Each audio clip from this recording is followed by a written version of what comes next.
Nothing is going to stop Rapaholic. Even so. Right, sir.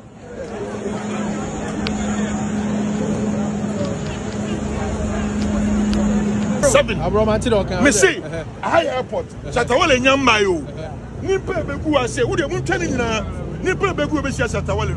E do so sin nimpe ko stadium. E ko Stone Boy. Na wo de akola ba tupe ni we be ye. Wo de akola ekuraba ntimi repa no 6000. Ekuraba de pa no nka ase na wa wibi. Messi, Stone Boy wo school o say onyini a opeso otonyum sia Shatawale.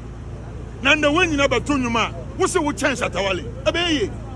Enye na eya na media for no wo hwe Abeku Santana nom Akwesi Abuaje and the Dostimo Ola Michael gay ya no huntiatia se talk ebubu Salima Sankofo we say na I mean mo this Stone Boy to Shatawale ho we see you guys as not serious people from her any artist be otimi charges ka eje more than 50,000 Shatawale ntia first we do mbo show 10,000, 6,000. Ebu okwe de mbo boy ntua.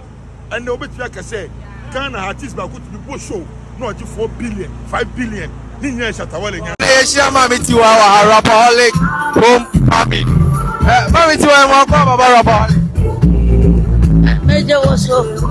Sa ko de o benasempa. Ni ya sa ko nyina ya penas. Oh nice. Am say money no wanyum po. Ya ne wanyum. The title is nice one.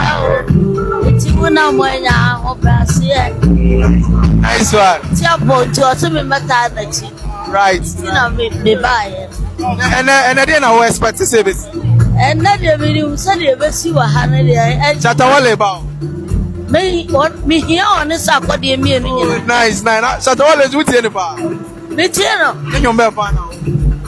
Shatawale you would be in fact. Or no, dear, your kind say, yes, I put church mama support the atwa, or don't say, yes, I put man. And I expect to say, Yabayana of Ayari by some people. Mammy, more cover. And the expensive of a junior bar. So.